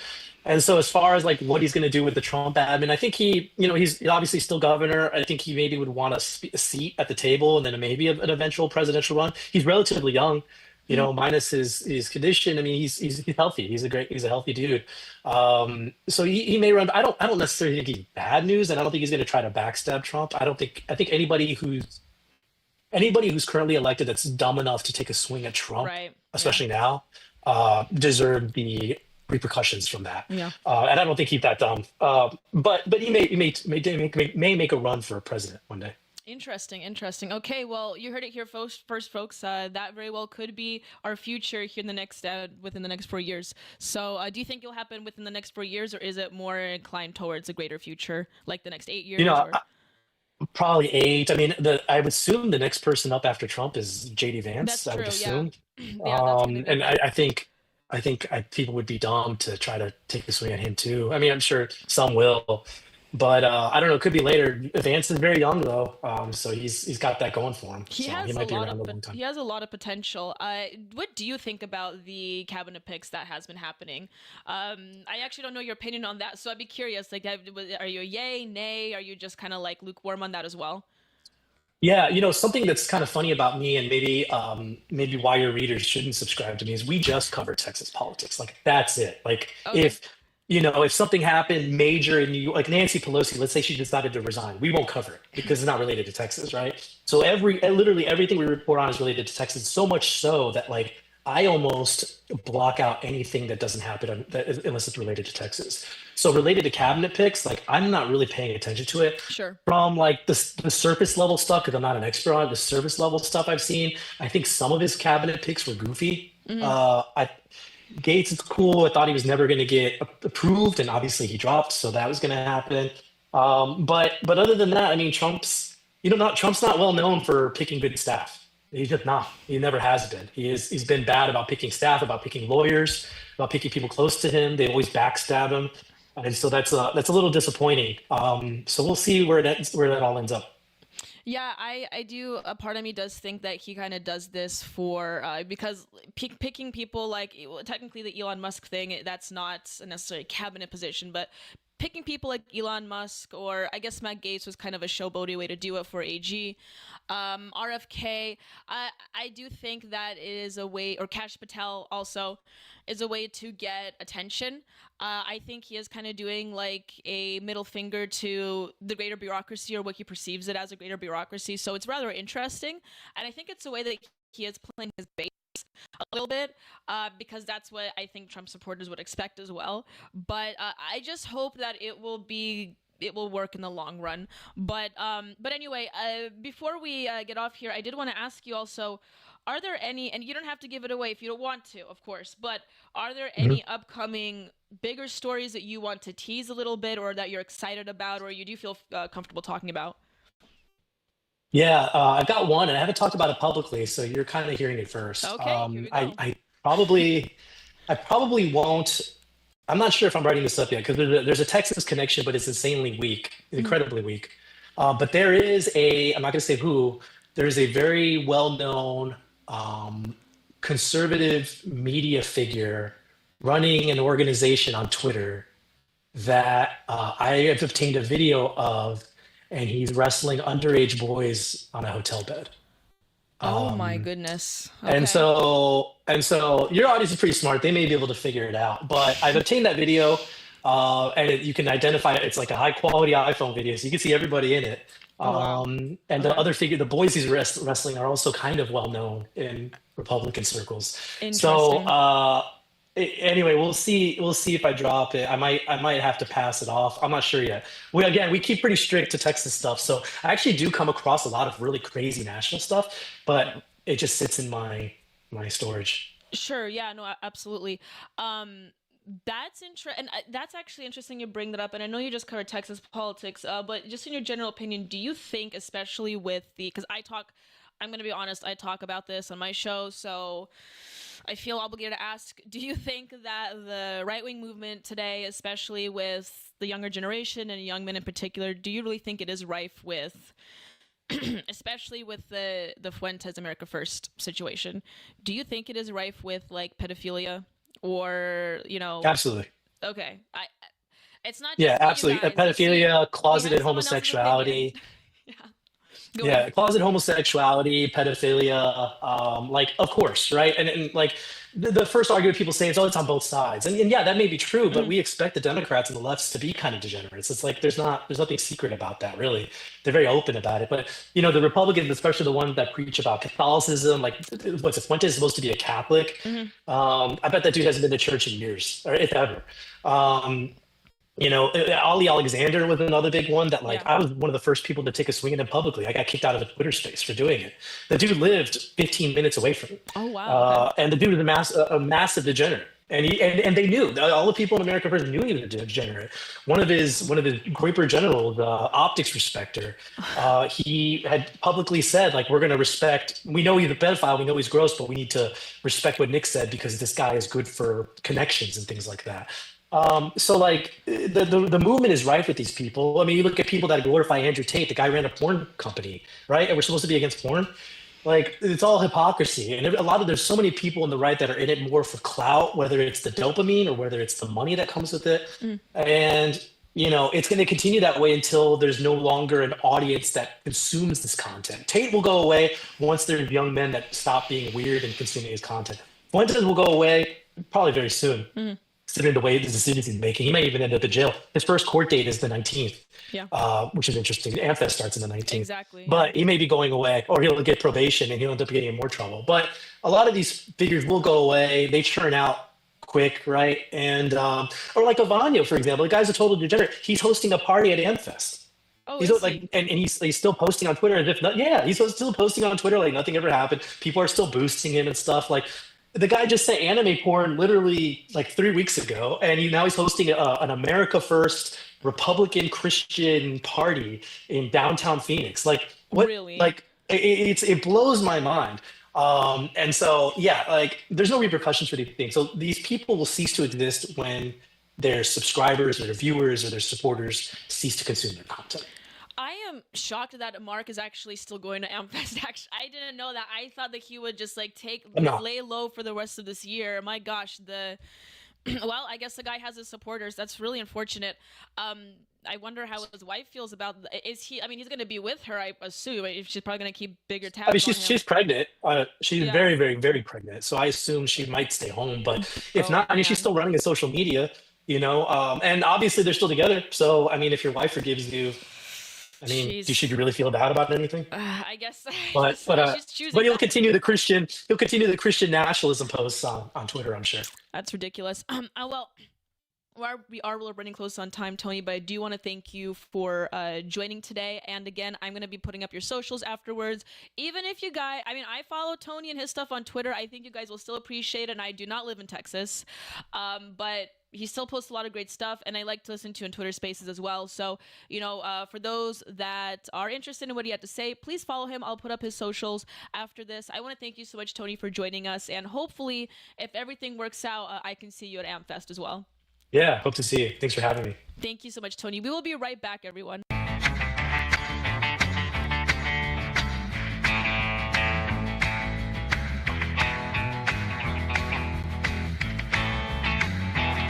Well, here comes Daniela like Marilyn with a twist. She's got a master's degree and a style you can't resist. On Culturama, baby, we're shaking up the scene. So hit that like, make it click, you know what we mean. Like and subscribe, come on, don't delay. With Daniela at the helm, we're leading the way. It's Culturama, taking back tomorrow today. You have to force behaviors, and at BlackRock, we are forcing behaviors. Mao ordered his citizens to throw off the four olds.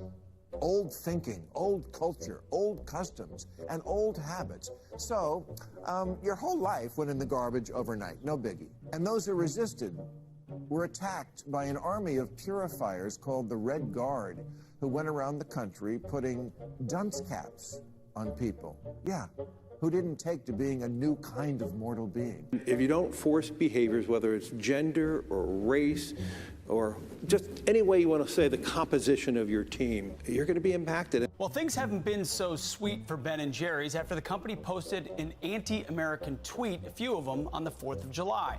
The ice cream makers declared the United States was founded on stolen indigenous land. Well, someone should tell Target that because they're now selling swimsuits with tuckums in the women's section of the store. And they even have a line just for kids. Yeah, we're going to reach out to Ben & Jerry's and ask them how they can live with themselves as they operate a multi-billion-dollar company on stolen land while declaring other people give up their so-called stolen land. This is the child section. This is literally the kids section. I'm next to a literal onesie that says whatever the hell that means. We have glad you came out, and I'm so happy that you're queer. In the kids section. Are you kidding me? I'm sorry, but pride and toddler don't belong in the same sentence. Good news! Starbucks will offer its workers reimbursement of travel expenses related to accessing abortion and gender-affirming procedures. Kyle Rittenhouse was seen wearing a Black Rifle Coffee Company shirt, and they wanted to distance themselves from that individual. Key employees at the company also were donating to Democrats. Hafer doubled down on throwing many in his base under the bus, describing them as racist and a repugnant group of people.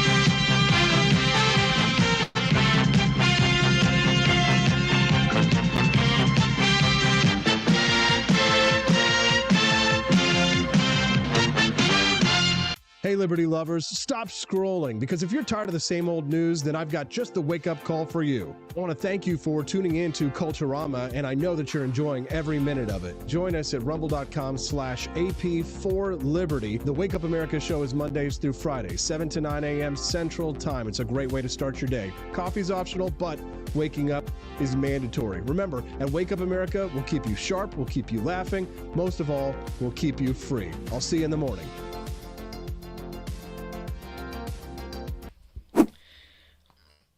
Okay, everyone. Hello.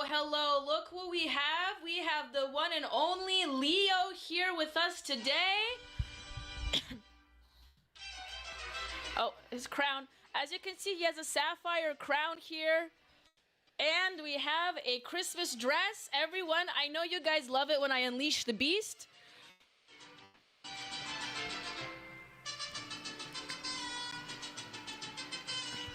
All right. Obviously, I'm going to bring my little guest here with me. It is a Christmas episode. It's going to be Christmas episodes all the rest of the month long. And I wanted to bring Leo. What do you guys think about his little dress here, his Christmas dress? Look at that. Amazing, right? Look at this. I'm going to be having him on for the rest of the show here. Okay. Before I get up, did you guys like the interview? I thought the interview was great, wasn't it? A lot of good stuff. I'm going to be pulling up his social media here in a second. I do have a $20 donation from Monolithic Ethos, my #1 fan. Thank you so much, Monolithic Ethos. I really appreciate that. $20, Monolith says, let's get you on hot conservative bitches. Thank you so much, Monolith. For those that don't know who Monolith is, he is a really interesting internet personality, and I will actually be interviewing Monolith next week on a Tuesday, and I'm going to be interviewing him about his previous experience at America Fest, interviewing some right-wing celebrities over there. So, and his show is called Hot Conservative Bitches. It's a really fun show, and I was meaning to get interviewed by Monolith for a long time now, and Monolith, you're right, I really want to get to AmFest so you can finally interview me for your show, and maybe I'll interview you for Culturama at AmFest. Let's hope so. So thank you so much for the $20, Monolith. I really appreciate that. Anyway, let's get Current Revolt, or Tony's socials up here since I promised that for you guys. But here we go. This is his Twitter, everyone. Tony Ortiz, the Current Revolt. Ortiz. I say I have like dyslexia. My apologies. I don't actually have dyslexia. But I just can't read names sometimes. It's Tony Ortiz, Current Revolt. This is his Twitter, and you can find him at Current Revolt on Twitter. I highlighted it right there. There's his stuff. He has 22,000 and counting followers, so give him a follow. And like I said, he does say he primarily covers Texas stories, but it's very interesting. And like we had discussed on the interview, he covers issues that predominantly affects the right-wing movement and the growing right-wing zeitgeist right now in America. And he is like the leading voice in the break-in. He breaks stories that occurs within the right-wing movement, and that's just something to keep tabs on, especially if you are really serious about changing the zeitgeist within America. So that's someone to follow. And also, if you want any additional information, this is his Substack, Current Revolt. Okay, you can just find it under Current Revolt, and here it is, and here's the stories. Governor Abbott does endorsement and House Speaker race, not endorsement. So there's an article about the governor there already, and that is his Substack.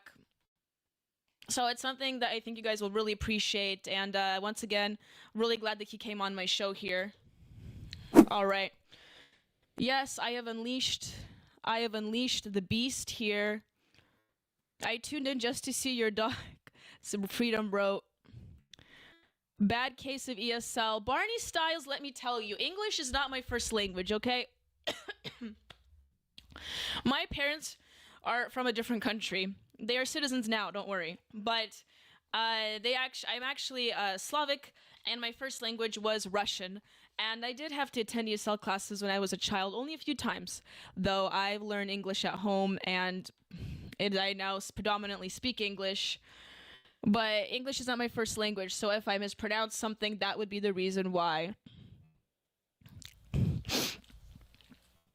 All right, I'm just going through the chat here, because I'm just trying to see what you guys are saying. The beast is here. I'm going to try to have Leo for the rest of the show here before I leave. But once again, here is his address. I'm sorry, let me turn on the music once again. I want you guys to take a look at it. Here we go.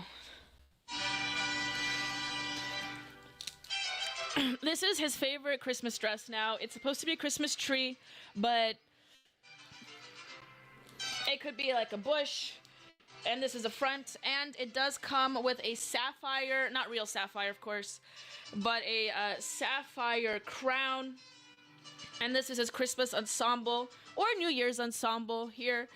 And Leo is a rescue dog, highly dysgenic, but he is, like I say, he is a DEI hire of my heart. And once in a while, I will bring him out in the show, because I know you guys like it when I unleash the beast. And this is what I mean when I say unleash the beast. I bring out the beast of the show, and this is him right here. And I am actually considering making merchandise for the Culturama shop that says that phrase, unleash the beast. Hashtag unleash the beast. Now, for those that are unaware, okay, we do have a Culturama shop. You can find it at the4libertyshop.com. And I'm going to shill my stuff a little bit because, look, I'm trying to finance my way into America Fest. Also, you know, it's Christmas time, so why not benefit from this? So let me pull up the Culturama shop just to give you guys a little look about what we are offering here, okay? Culturama. Here we go. The Culturama podcast collection. Let's go. Okay, so no, that's not what I want. There we go. So if you just go to the 4libertyshop.com or the ap4libertyshop.com, what you can find is you can go under the collections, and under there you will find the Culturama collection, the collection for this show. And under the Culturama collection, you will scroll down, you'll see the banner of the show naturally. And we have all these cool things.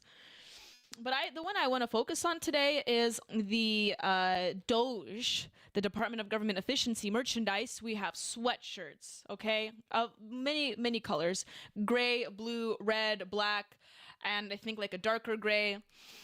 We have a Doge ornament. We have a Doge mug with the Culturama logo and the back as well. So that is something to consider. Only $23. Also, if you visit the site, you have a chance to win a discount if you just press the spin to win option. You just provide your phone number and you'll spin to win up to 20% off. And if you don't win, you just come back the next day and you can try to spin again, okay? So that way you don't have to pay the full price. But I'm going to urge you guys, if you really want to buy this merchandise, you have to do it soon. And I cannot give you an exact date. If I had to make a guess, I would say at the latest by the end of this week, I would make that purchase, because time is limited and you may not be able to get it before Christmas. In fact, I would do it before the end of this week. Okay, so if you want to purchase any of these items, you have a body pillow of me. By the way, you can have a body pillow of myself. Not that, is that something you guys want? I don't know, but you have this body pillow of me that you could get as well. Out of This World, the Daniela Space Girl pillow. $34. Also can have a chance to get 20% of that off. And we have other wonderful things like the Culturama Divided States mug, where you have the election results on the back from this previous election cycle. That was quite interesting. And we have face moisturizer, a tote bag. So consider visiting the Culturama shop. We have a beanie, we have a pillow, and I have the pillow right here. Hold on a second. And I just dropped it. Oh my God. All right, we have the pillow right here, the Culturama pillow. I have it personally, and I can tell you it is the best quality. It's so soft, filled with cotton, and it's just so nice to touch. Something to sleep on. Leo obviously likes it as well. And I am considering maybe perhaps making an Unleash the Beast merchandise as well. I'm still in the designing phase, so bear with me. We can probably get that out as well. Not before Christmas, though. Sorry. I should have done that before Christmas. I know you guys love Leo. Okay. Nelson65 is just breaking out in Russian in the chat. Привет, Nelson65. Bucks Nasty wrote, the moisturizer is good. I'm a mechanic and it works very well. Great. Thank you, Bucks Nasty, for the endorsement. And let's see. We have Nelson is super excited to see Leo. There he is. Leo is adorable, says Freedom. Thank you, Freedom. If you don't know any Leo lore, just to let you know, he is severely inbred. He has, I believe, 3 generations inbred. He has an extra toe. He's missing a lot of teeth. And he has a glandular problem.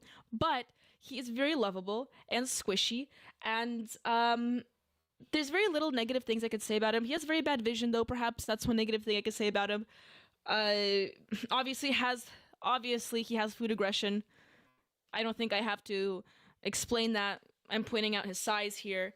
But overall, he's a very good boy. But he is a little stinky right now, so he needs a bath.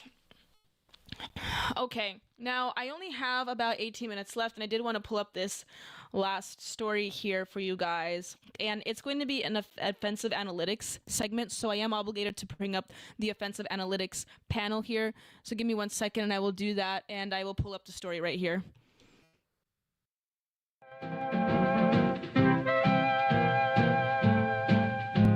Counting numbers driving me mad. Statistics piling, it's all a fad. Everywhere I look, numbers inside.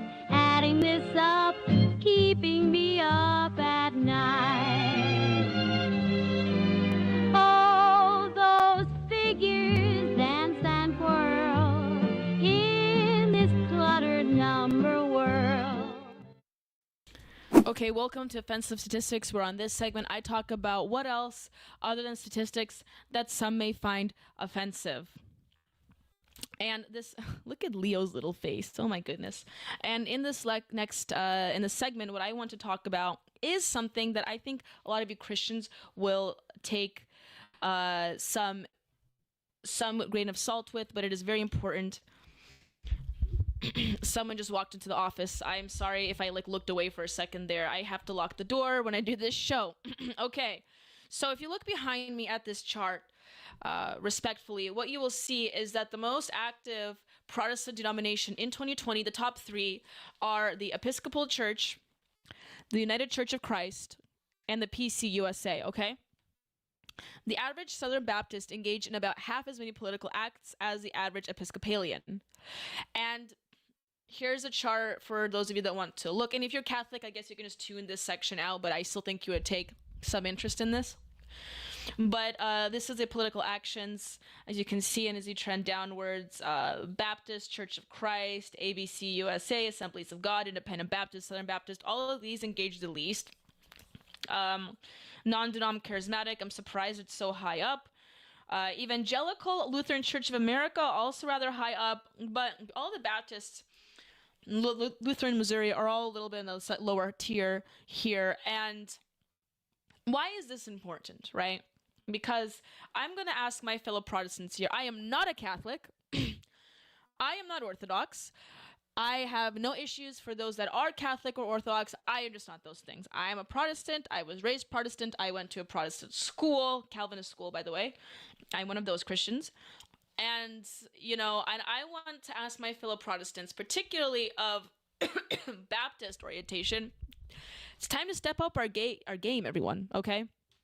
Particularly the Baptists, because why is this so important? Well, let me tell you something. Because I have these articles up here, and I don't know if you guys know a lot about the Episcopalians, okay?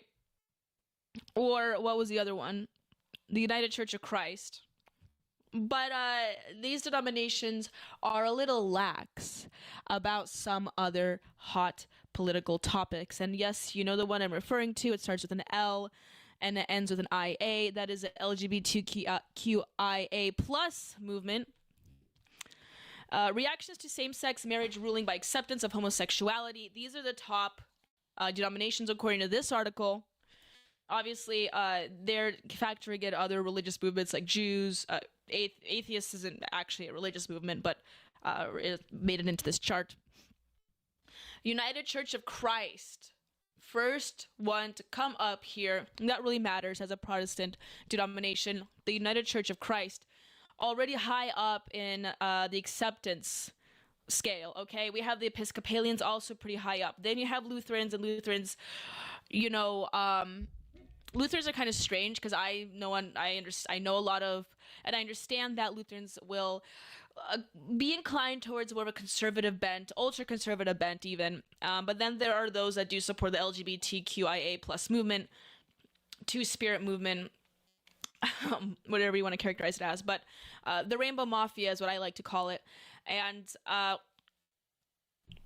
so it's not unusual to see these top two denominations, United Church of Christ and Episcopalians, support this, and also Lutherans as well. Catholics, you made it on this list too, so don't get too cocky. I know the traditional Catholics, particularly within the America First movement, like Tony and I just talked about, have this idea that they're extremely traditionalists.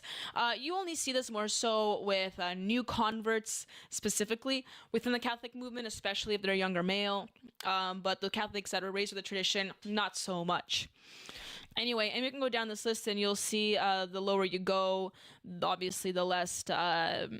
these are like the least amount to support the LGBT movement. Jehovah's Witnesses be almost down as just 0%, which isn't surprising to me. You have LDS down here, Assemblies of God. Makes total sense, right? Obviously, Southern Baptist is down here as well. So my message to fellow Protestants out there is to, you know,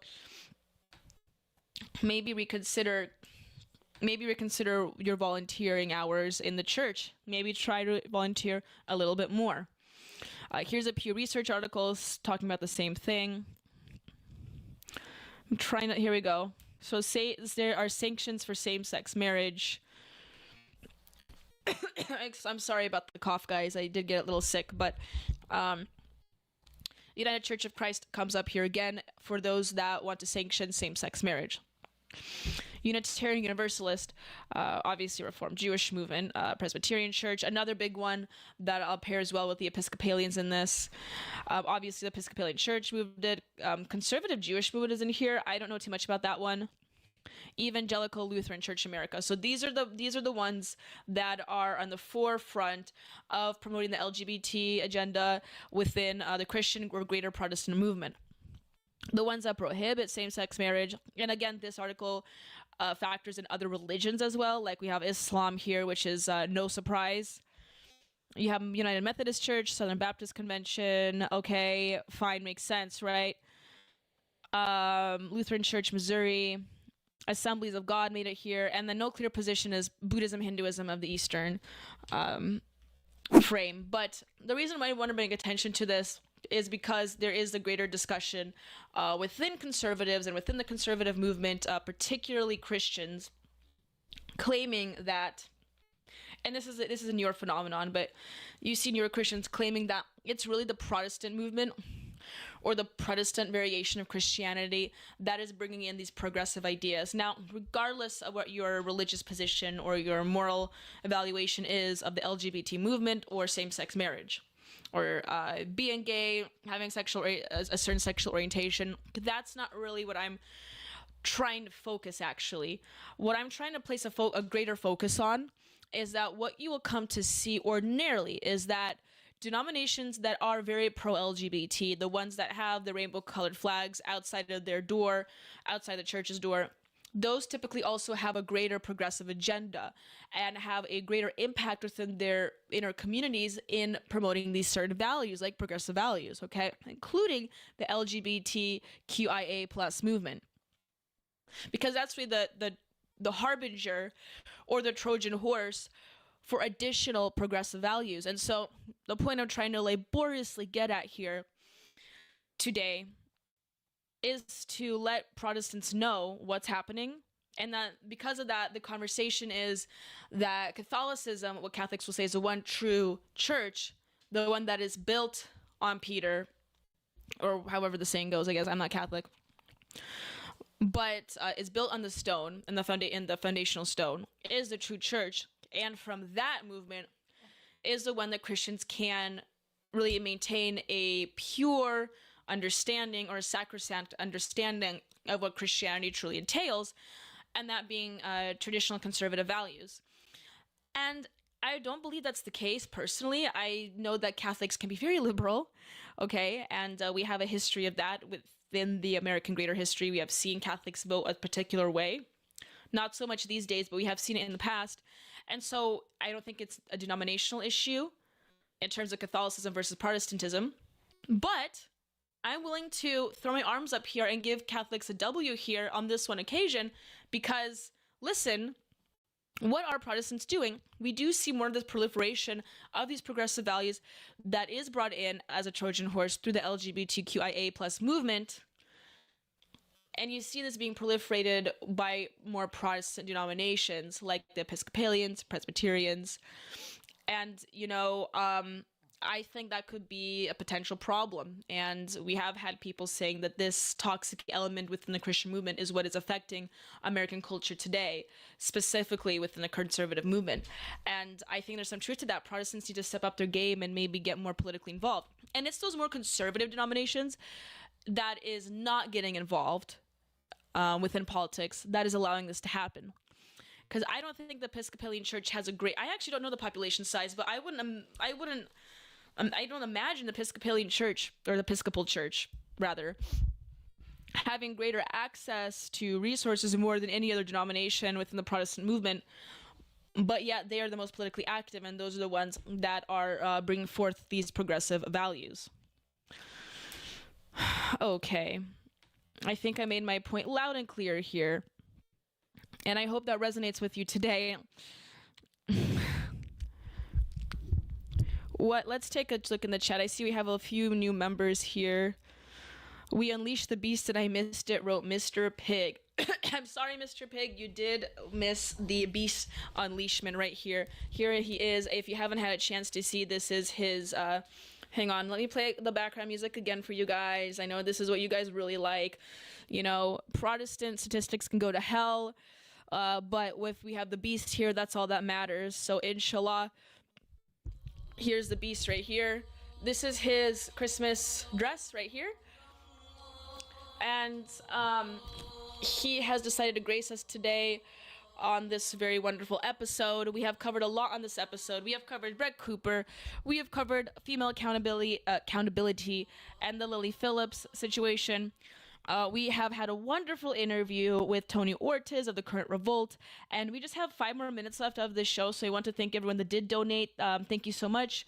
And it did pursue and help me pursue going to AmFest in Phoenix this year. It's in a week, and if you guys aren't going, I gotta say it's gonna be a really big one because they do have Trump this year, so that's a really big deal at Turning Point USA's America Fest held in Phoenix. And on top of all of this, great donations, great guests, great stories. We have the best part of the show, of the Culturama show of all, and that is the Beast has decided to grace us today with his presence. He had a lot of energy today, so I wanted to bring him out here for you guys. Barney Styles wrote, Catholicism is a one true cult. Indeed, Leah was falling asleep. He's falling asleep, Nelson, because he is so well fed and warm in my arms, and because he is in his mother's arms, he is very comfortable. I know you guys think that he looks... a few people said that he looks very scared, but believe me, he is very happy. Bucks Nasty! Thank you so much, Bucks Nasty. We have another donation come in.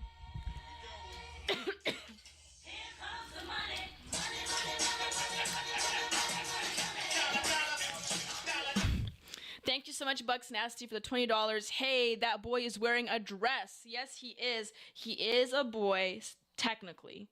But he was fixed a little too young, and that gives him some effeminate behaviors. So we don't really know what he is.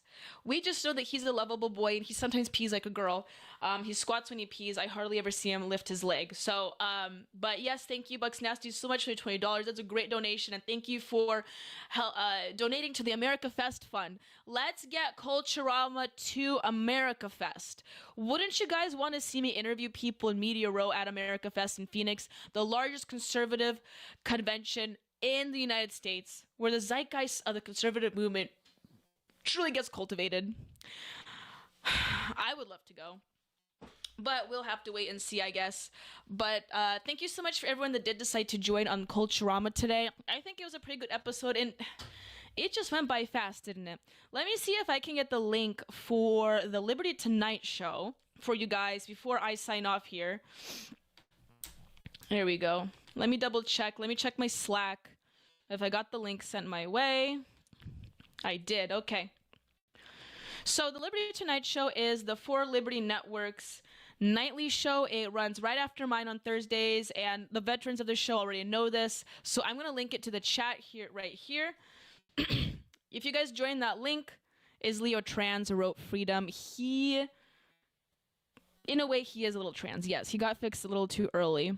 So, you know, we like to think that he is a first transgender dog. I used to have an Instagram page for him where I would talk about that as a joke. But yes, I like to think that he's a first trans dog. Didn't get any money for it. No leftist organization came and gave me money for it or any publicity, so it didn't really go very far. So I stopped posting on the Instagram page. But, you know, I still like to think he's a first transgender dog by his own choice, of course. Anyway, but like I was saying, the Liberty Tonight show will be on next, so I want to see you guys on. Veterans of the show will know this. Go to the link that I just posted in the chat. And for new members of the show, something to watch. If you have nothing else to do tonight, consider watching it. I put the link in the chat, and I hope to see you guys there. But otherwise, thank you so much for joining, everyone. I really appreciate you joining the Culturama episode today. And I hope that you will contribute greater and better in the reclaiming of the tradition, the spirit of traditional America, in the zeitgeist and in the greater zeitgeist within this nation. Let me get my end screen up here. There we go. Thank you for joining, everyone, and I'm going to see you next week, and hopefully we can make it to AmFest. We will see, but otherwise, I hope you have a great rest of your evening, and I put the link in the chat for the Liberty Tonight show, so consider watching that show as well. I will see all of you guys next week, and next week we have a very fun interview guest on Tuesday, so I think you're going to want to see that one. Thank you so much, everyone, and I hope you have a great rest of your evening.